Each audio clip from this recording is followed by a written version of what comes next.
The body of a taxi operator was found at Aberdeen in Brownstown, St. Anne, on Tuesday morning. The deceased is 32-year-old Marlon Mannings of Windsor Heights, St. Anne's Bay. The police suspect he was killed between Monday night and Tuesday morning. The body of Mr. Mannings, which had a wound to the head, was found close to the Aberdeen main road by a passerby about 6:30 Tuesday morning. A driver who was caught selling petrol from a company vehicle on Monday was fined $400,000 or 8 months imprisonment in the St. Catherine Parish Court. John White of Linstead in the parish pleaded guilty to larceny as a servant. He was sentenced by Senior Parish Court Judge Desiree Elowen.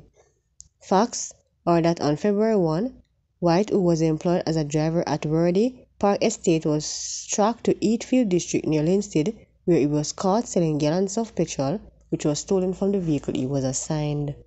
The killing of a St. Anne taxi operator between Monday and Tuesday morning brings the number of transport operators who have been murdered since the start of the year to 5.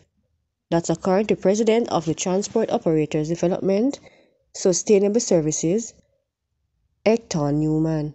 He made a statement in relation to the discovery of a body in Brownstown, St. Anne on Tuesday morning. The deceased has been identified as 32-year-old Marlon Mannings of Windsor, St. Anne's Bay in the parish.